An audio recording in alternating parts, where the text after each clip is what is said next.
Watch the NBA playoffs on arenaplus.net.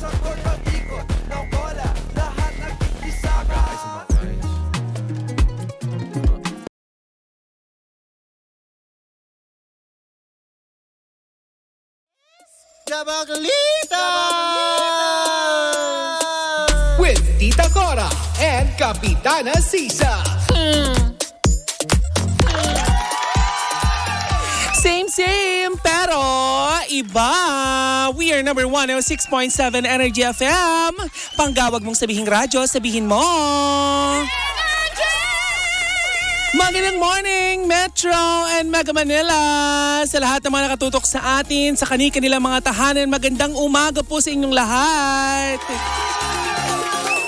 Ay nako, kung pakiramdam nyo kahapon ay Friday na nagkakamali kayo. Webes lang ngayon mga akla. Alam kong marami sa inyo ang tinatamad pumasok pero kailangang pumasok. Diba? Nakakaloka kayo ha. Huwag tamarin, hindi ka mayaman. Diba? Ay nako, marami tayong kababayan ang nagtatanong kung uulanin ba tayo ngayong morning. Ang kasagutan po ay medj. Dahil makulimling ang panahon at medyo masikip ang daloy ng trafiko dyan sa bandang Kamay Nilaan dahil sa mga ginagawang pampublikong daanan. Diba? Eka nga ng mga hindi naman natin ka-close, mag-i-eleksyon na daw kaya itong mga ginagawa. Naku, wag naman kayong ganon. Masyado kayong judger, ha? Mag-isa muna nyo ako makakadaupang palad at sa ngalan ng aking partner na si Kapitana Sisa na ngayon ay nandyan sa Terminal 3 kasama ang Philippine Red Cross. Ayan. Para sa isinasagawang bloodletting activities. Siyempre kasama ang 106.7 Energy FM. Ako po ang inyong Tita Cora at makakasama nyo ako ng 1 hour. Isang oras na tsikahan na puno ng tawanan at siyempre awitan, chismisan dito pa rin sa number 106.7 Energy FM. Panggawag mo sabihin radyo, sabihin mo. At ito ang programang Baklita sa Woo Woo Woo. At syempre, bago tayo magtsikahan, dakuan muna natin ang balita sa mundo ng pampalakasan. Chika sa Arena!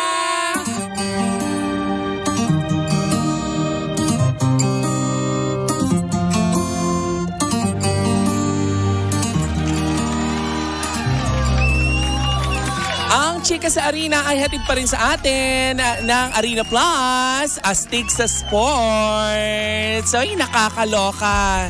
Nitong mga nakarang araw mga pangga ay mainit ng pinag-uusapan ang chikahan sa kanto tungkol sa naging pahayag nitong balibulista. Uy, balibulista. Oo, kilala nyo ba si Cici Rondina? Siya yung magaling na balerina. Bakit ba ganon?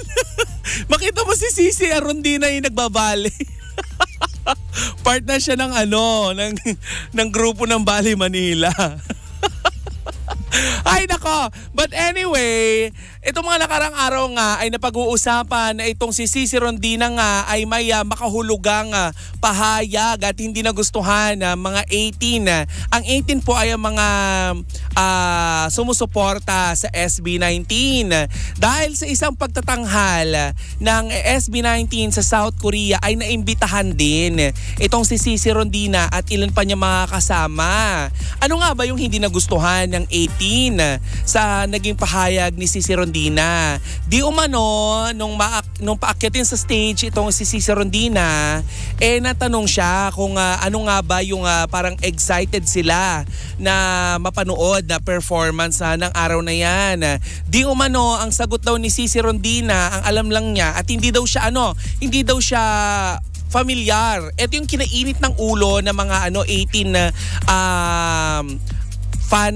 fandom ba ang tawag sa kanila? Sa atin. sa kanila. Bakit tinatanggal ko yung ano? Kasi ano din ako ang bias ko dyan sa SB19 ay si Stel. But anyway, so sinabi nga ni Cici Rondina na hindi daw siya familiar sa SB19. Pero ang nakakaloka nga dito, mga pangga, hindi nagustuhan ng mga tagahanga ng SB19. Kaya naman, pinutakti nila si Cici Rondina ng kaliwat ka ng pambabatikos. Ang sabi kasi doon ni Cici Rondina, hindi daw siya familiar sa SB19 pero familiar daw siya sa Starbucks. Akla sa kape siya ano familiar.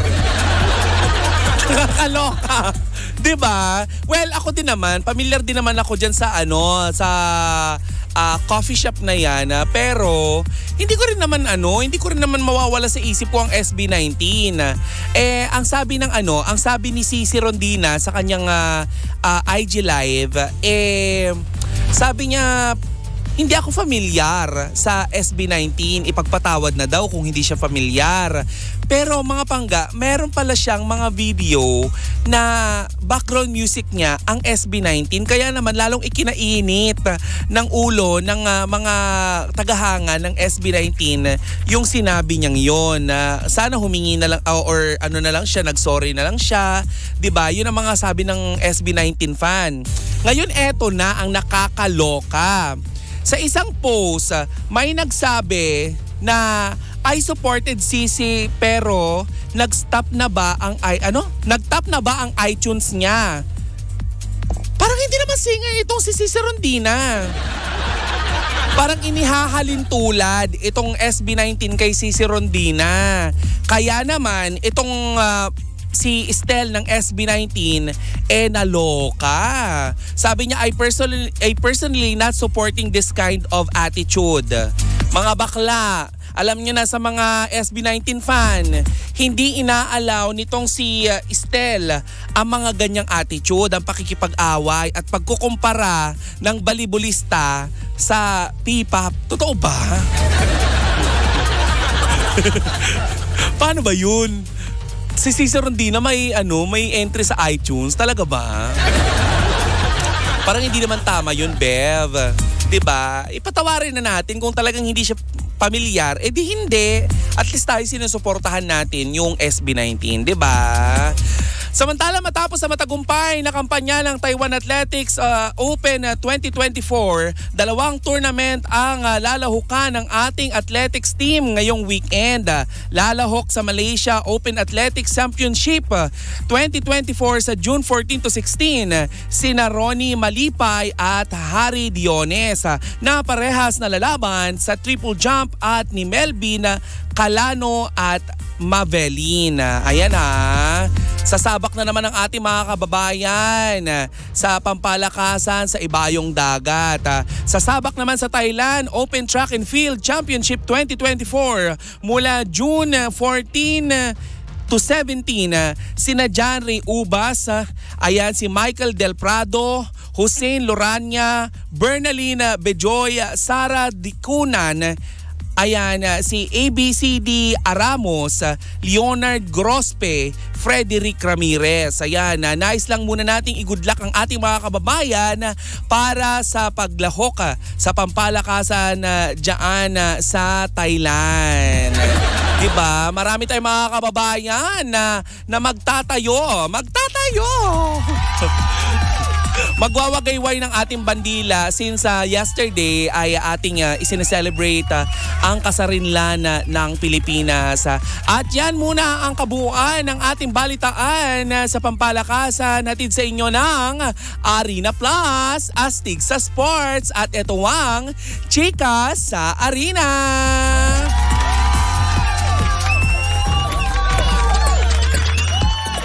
At eto na ang chika natin for today's video. Over the weekend nga ay pinutakti na naman ng kaliwat ka ng mga pagtatag pagtatag. Alam nyo, sa social media, hindi ko na maintindihan kung bakit ang ating mga baby girl at baby boys na Team Replay, lagi tayong tinatag kapag merong chika itong si Nanay Christy. Hindi ko rin maintindihan kung bakit sa atin sinisend yan. Siguro para bigyan natin ng opinion. Pero eto na nga ang chika natin for today's video. Kasi habang mainit na pinag-uusapan ang sigalot sa pagitan ni Meme Vice Ganda at ng mga hindi naman masyadong natutuwa sa kanyang pagbawi ng kanyang paghingi ng patawad sa searchee na si Christina at sa searcher naman na si Excel ba? Axel? Excel? Ano ba yan? Ang lakas maka-reproductive system. Habang mainit-init na pinag-uusapan, mapapansin nga na hindi nagsasalita or walang pahayag itong si Nanay Christy. Pero over the weekend pa nga ay pinag-uusapan ang finally na paglalabas ng pahayag ni Nanay Christy sa kanilang YouTube channel, which is na pag-usapan nila kasama ng kanyang dalawang co-host na si Romel Chica at saka nitong si Wendell Alvarez. Ang nakakaloka dito, na pag-usapan nga nila at medyo naihambing nila itong si Meme Vice Ganda dito kay Miss Ai de las Alas, kung saan merong naglabas sa Facebook ng hanay or listahan ng mga komedyante daw di umano na sumikat nang hindi nakakapanakit daw ng tao. Talaga ba? Siyempre may mga joke. Ay nako, paano ko ba ipapaliwanag? Kasi bilang tayo ay nanggaling din sa comedy bar, 'di ba? May mga pagkakataon na medyo, alam mo 'yon, okrayan talaga, bardagulan sa comedy bar. Pero yun nga, balik tayo doon sa sa chika ni Nanay Christy na ihalin tulad nga itong or naihambing nitong si Meme Vice Ganda kay Miss Ai de las Alas. Parang kinukumpara niya si Miss Ai de las Alas kay Meme Vice Ganda. Ang nakakaloka dito, hindi nagustuhan ng mga netizen. May mga netizen na nagsasabi na iba daw yung ira kasi ni Miss Ai de las Alas sa ira ng komedya ngayon. Diba nung araw, ang sinasabi ng mga netizen kasi, ang tawag sa comedy nun ay slapsticks. Diba? Mga ganon, yung parang Chiquito at saka si Dolphy. Diba? Chiquito ba? O Pakito? yung mga, syempre, alam nyo, sa totoo lang, yung mga magagaling at nakakatawa natin mga komedyante, bukod sa mga makabagong henerasyon ngayon kasi meron na tayong Vice Ganda ngayon, kadalasan sa kanila, nawala na, pumanaw na. Kagaya ni Tito Dolphy, di ba? Wala na din. Kaya naman, marami ang mga tagahanga ni Meme Vice Ganda na hindi naman natuwa at talaga namang ikinainis ang paghahambing nitong si Nanay Christy dito kay Meme Vice Ganda. Tinalakay din ni Nanay Christy at ng kanyang mga co-host ang di umano'y parang hindi magandang pagtrato ng host kay Ogie Alcacid na tinagurian namang magaling na composer dito sa Pilipinas. Sinagot naman ito ng mga netizen, lalo na ng mga tagahanga ni Meme Vice Ganda, na ganun talaga ang kalakaran sa It's Showtime.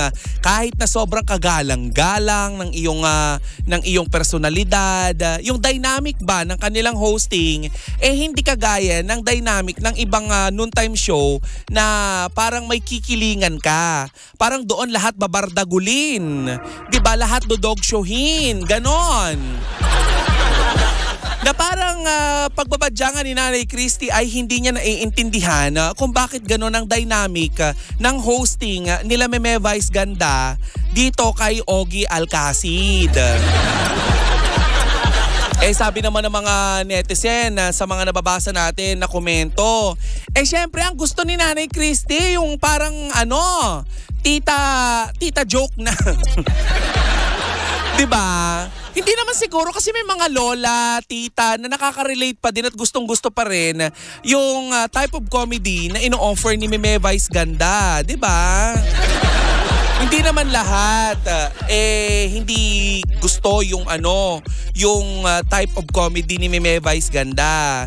Samantala napapabalita naman na itong si Meme Vice Ganda ay kasalukuyang wala namang pakialam Sa mga naririnig niyang issue, dahil busy ito sa pagbubukas ng kanyang negosyo na isang comedy bar na di umano ay iipunin daw niya ang mga magagaling na stand-up comedian sa kanyang comedy bar dito sa Quezon City. Kaya naman pala ang meme mo, wala masyadong chika tungkol sa mga pasaring sa kanya. Diba? Hindi nga siya nag-react dun sa mga chika ni Direk Daryl Yap. Pero alam nyo ba, meron akong nasagap. Alam nyo kung ano yung nasagap ko? Huy, alam nyo ba na eto chika lang naman, hindi pa naman confirm. Parang di umano ang pinag-uugatan yata daw ng parang hindi ko alam kung inis o tampo nitong si Meme Vice Ganda. Eto kay Direk Daryl Yap ay may kaugnayan daw sa politika. Medyo nakakalungkot kasi syempre alam niyo yun, tapos na yung election, 'di ba? Pero hanggang ngayon may iniwan pa ring lamat ito sa puso ng mga tao. At isa na yata itong si Meme Vice Ganda di umano ha, hindi pa naman confirm ito. Meme, kung gusto mo namang linawin, 'di ba? Baka gusto mong sagutin ang ating mga katanungan sa iyo. Pwede ka naman pong magtungo or magbigay ng iyong pahayag dito po sa Energy FM, 'di ba? Ganun pa man, hangad pa rin natin ang ikakaayos dahil according sa ating nakalap na impormasyon, may ginagawa naman ng effort ang Viva Artist Agency upang lang sa ganun ay maayos ang sigalot or tampuhan sa pagitan ni Meme Vice Ganda at ni Direk Daryl Yap. Pero ang sure natin ngayon, si Meme bothered less sa mga nangyayari. Diba? Parang wala naman siyang ginagawa sa mga nakikita natin ina-IG post ng mga friends niya. Parang kanta-kanta lang siya, picto-pictorial, parang ganun lang yung ginagawa ni Meme. Diba? Pero syempre, maganda pa rin na na maayos ang lahat. Lalo na sa kampo ni Meme Vice Ganda at saka ni Direk Daryl Yap. Diba? Kung ano man yung hindi nila pagkakaintindihan, mga adult naman na sila, for sure na mapag-uusapan nila yan. Bilang sila naman itong, alam mo na, mga may sinasabi na pagdating sa industriya, di ba? Sa pinilakang tabing, luma, di ba? Sa mundo ng lokal na aliwan, sabi nila. Samantala, bago tayo magtapos batiin ko lang muna. May nagpapabate. Ayan, pabati daw muna si Jules Torres at sa dalawa niyang anak na si Aki Baluyot at Joed Baluyot. Ayan, binabati ko kayo. Happy listening sa inyong lahat. At yan muna ang kabuuan ng ating unang chikahan ngayong umaga ng Huwebes. Mamaya ay magbabalik ulit ako para sa ilan pang chikahan hatid sa inyo ng Tita Cora nyo. Muli sa mga nagtatanong kung bakit wala ang inyong Kapitana Sisa, ngayon ay nariyan siya sa Terminal 3 ng NAIA. Dahil sa isinasagawang bloodletting activities ng Philippine Red Cross. Diba? Siyempre, kung gusto nyo mag-donate ng dugo, 'di ba? Pwede kayong magtungo diyan. Upang nang sa ganon ay alam mo na, makatulong naman tayo sa mga kababayan natin na nangangailangan ng dugo, 'di ba? Hindi para sa mga dinuguan. Pero para sa mga para sa kanilang mga operasyon, 'di ba? Importante kaya, 'di ba? Importante 'yan. At maganda rin sa katawan yung yung pag-donate natin ng ating dugo, 'di ba? Maraming salamat pangga sa inyong pagantabay. Magbabalik po tayo dito pa rin sa programang Baklita sa Woo Woo Woo! And we're still same pero iba. We are number 106.7 Energy FM. Pangga, wag mong sabihin radyo, sabihin mo. O yun ang sasabihin mo. Shine bright like a diamond.